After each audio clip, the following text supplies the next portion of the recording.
नमस्कार, one India Hindi में आपका स्वागत है। मैं हूं राहुल कुमार। 2021 में देश की अदालतों से कई बड़े फैसले सामने आए। आइए डालते हैं एक नज़र इसी पर। 2021 में पेगासस जासूसी कांड का मुद्दा काफ़ी गर्म रहा, जिसको लेकर मोदी सरकार विपक्ष के निशाने पर रही। संसद का मानसून सत्र तो इसी वजह से हंगामे की भेंट चढ़ गया। आखिरकार ये मामला सुप्रीम कोर्ट में पहुंचा, जिस पर सुनवाई करते हुए सुप्रीम कोर्ट ने सितंबर में इस मामले की जांच के लिए एक्सपर्ट कमेटी गठित करने का फैसला लिया। 3 सदस्यीय कमेटी की जिम्मेदारी रिटायर्ड जज जस्टिस आर वी रविंद्रन को दी गई। वहीं 17 दिसंबर को सुप्रीम कोर्ट ने पेगासस मामले पर सुनवाई करते हुए पश्चिम बंगाल सरकार की ओर से जांच के लिए गठित आयोग पर रोक लगा दी। दरअसल विपक्ष ने आरोप लगाया कि मोदी सरकार इजरायली स्पाईवेयर पेगासस के जरिए लोगों के फ़ोन की जासूसी कर रही है। हालांकि सरकार लगातार इन आरोपों को खारिज करती रही है। सेंट्रल विस्टा प्रोजेक्ट भी 2021 में चर्चा का विषय रहा और मामला सुप्रीम कोर्ट में गया। हालांकि सुप्रीम कोर्ट ने इस प्रोजेक्ट पर किसी भी तरह की रोक लगाने से इनकार कर दिया। सुप्रीम कोर्ट ने उस याचिका को खारिज कर दिया जिसमें सेंट्रल विस्टा प्रोजेक्ट के तहत बन रहे उपराष्ट्रपति और प्रधानमंत्री के सरकारी आवास को वहां से हटाकर दूसरी जगह बनाने की मांग की गई थी। इसके अलावा प्रदूषण को देखते हुए भी सेंट्रल विस्टा प्रोजेक्ट के निर्माण कार्य पर रोकने की मांग की गई थी, लेकिन ये मांग भी खारिज हो गई। किसानों का मुद्दा भी पूरे साल सियासी गलियारों में छाया रहा। विवाद के बीच ये मामला भी सुप्रीम कोर्ट पहुंचा। सुप्रीम कोर्ट 11 जनवरी को नए कृषि कानूनों और विरोध प्रदर्शनों को चुनौती देने वाली याचिकाओं पर सुनवाई के लिए तैयार हुआ। सुप्रीम कोर्ट ने कृषि कानूनों के क्रियान्वयन पर रोक लगाई। कानून पर सिफारिशें करने के लिए 4 सदस्यीय समिति का गठन किया, लेकिन बात नहीं बनी। आखिरकार सुप्रीम कोर्ट ने कहा कि वो विरोध करने के लोगों के अधिकार के खिलाफ नहीं है, लेकिन इस तरह से प्रदर्शनकारी सार्वजनिक सड़कों पर अनिश्चितकाल तक अवरोध नहीं कर सकते। सड़कें बंद होने पर सुप्रीम कोर्ट ने बहुत ही तल्ख टिप्पणी करते हुए कहा कि आपने पूरे शहर का गला घोट दिया है। कृषि कानूनों का विरोध करना उत्तर प्रदेश के लखीमपुर खीरी के किसानों को महंगा पड़ा। यहां विरोध कर रहे किसानों पर गाड़ी चढ़ा दी गई, जिसमें 4 किसानों की मौत हो गई। किसानों की मौत से हिंसा भड़क गई, जिसमें 4 और लोगों की जान गई। जिसके बाद मामला सुप्रीम कोर्ट पहुंचा। हर बार योगी सरकार को फटकार लगाने के बाद सुप्रीम कोर्ट ने SIT का गठन किया। जांच की निगरानी के लिए पंजाब और हरियाणा हाईकोर्ट के पूर्व जज राकेश कुमार जैन की नियुक्ति की गई। दिसंबर के दूसरे हफ्ते में SIT की रिपोर्ट भी आ गई, जिसमें साफ साफ कहा गया कि लखीमपुर खीरी मामले में किसानों पर गाड़ी चढ़ाना एक सोची समझी साजिश का हिस्सा था। इस मामले में केंद्रीय मंत्री अजय मिश्रा का बेटा आशीष मिश्रा मुख्य आरोपी हैं। कृषि कानून पर विवाद के बीच पूरे साल लोग कोरोना वायरस के खौफ से जूझते रहे। हजारों लोग कोरोना की जंग में जिंदगी हार गए। आखिरकार मुआवजे की मांग को लेकर सुप्रीम कोर्ट में याचिका दाखिल की गई। सुप्रीम कोर्ट में लंबी सुनवाई के बाद केंद्र सरकार ने मृतक के परिवार को 50,000 रुपये मुआवजा देने का आदेश दिया। हालांकि अभी भी कई राज्यों में कोविड से हुई मौत पर 50,000 रुपये का मुआवजा देने में देरी हो रही है। ऐसे में अब सुप्रीम कोर्ट ने नाराजगी दिखाते हुए महाराष्ट्र, राजस्थान, केरल समेत कई राज्यों को फटकार लगाई है। सुप्रीम कोर्ट ने दिल्ली, कर्नाटक और छत्तीसगढ़ के चीफ सेक्रेटरी को नोटिस जारी कर मुआवजे का ब्यौरा मांगा है। भारत में हर साल दिवाली खत्म होते ही दिल्ली समेत पूरे NCR में प्रदूषण की समस्या बढ़ जाती है और इस साल भी वही हुआ। इस मामले को लेकर 2021 में अदालत में लंबी सुनवाई हुई। कोर्ट ने राज्य और केंद्र सरकार को भी फटकार लगाई थी। कोर्ट ने सरकार से कहा था कि जब मामला गंभीर होता है तो उपाय किए जाते हैं। वायु प्रदूषण को रोकने की कोशिशें पहले ही की जानी चाहिए। सुनवाई के दौरान सुप्रीम कोर्ट ने न्यूज चैनलों पर हो रही डिबेट पर भी अपनी नाराजगी जाहिर की थी।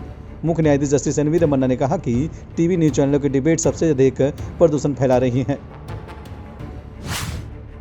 शाहरुख खान के बेटे आर्यन खान के लिए साल 2021 ताउम्र न भूलने वाला साल रहेगा। उन पर क्रूज पार्टी में ड्रग्स लेने का आरोप लगा और उनकी गिरफ्तारी हुई और उन्हें जेल भी जाना पड़ा। ऑर्थर रोड जेल में लगभग 26 दिन बिताने के बाद आर्यन खान को 28 अक्टूबर को बॉम्बे हाईकोर्ट ने जमानत दे दी और 30 अक्टूबर को उनकी रिहाई हुई।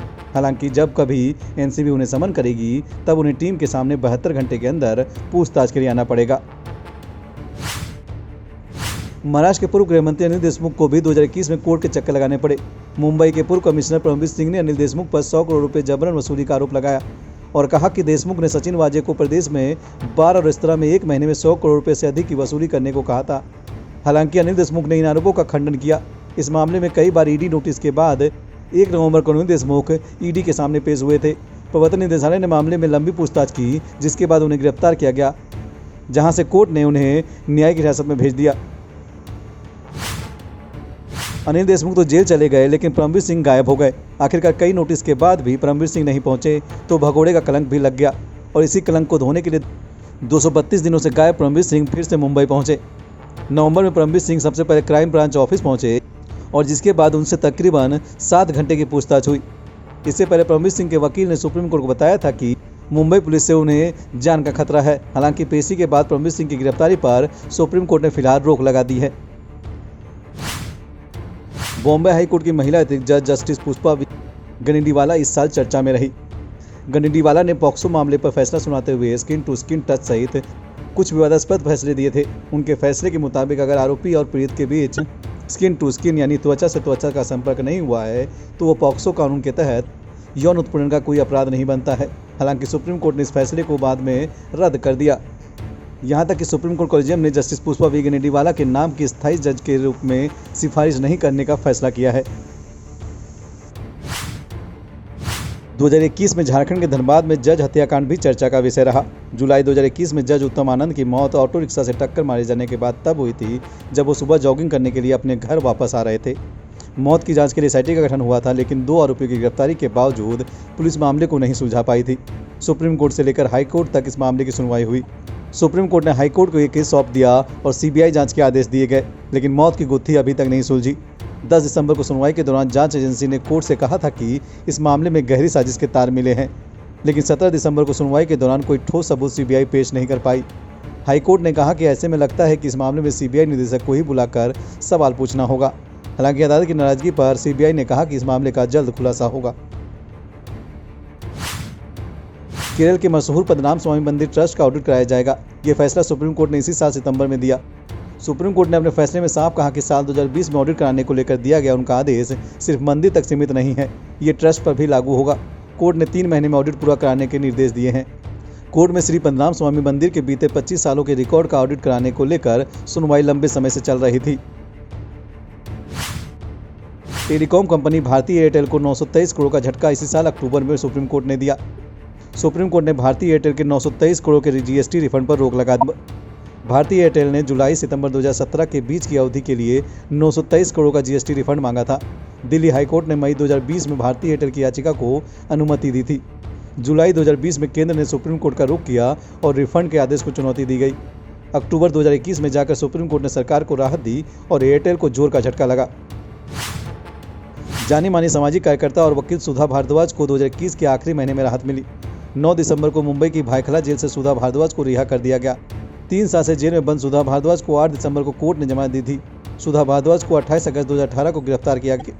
उन्हें 50,000 के निजी मुचलके पर जेल से रिहा किया गया। सुधा भारद्वाज के खिलाफ 31 दिसंबर 2017 में एल्गार परिषद कॉन्क्लेव में कथित भड़काऊ भाषण देने के चलते मामला दर्ज हुआ था। 2021 में जवाहरलाल नेहरू यूनिवर्सिटी के पीएचडी छात्र रहे शर्जील इमाम को भी राहत मिली, लेकिन जेल से आज़ादी नहीं मिली। दिसंबर 2019 में जामिया मिलिया इस्लामिया में हिंसा हुई थी। इस हिंसा मामले में मुख्य आरोपी शर्जील इमामों को माना गया था।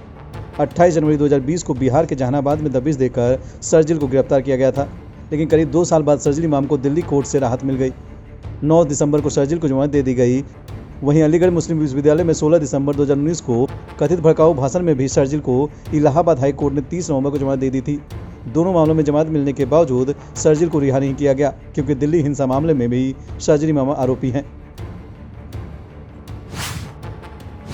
साल के आखिरी महीने में यानी 15 दिसंबर को सुप्रीम कोर्ट ने सुरक्षा चिंताओं के मद्देनजर 4 धाम सड़क परियोजनाओं के लिए डबल लेन की अनुमति दे दी।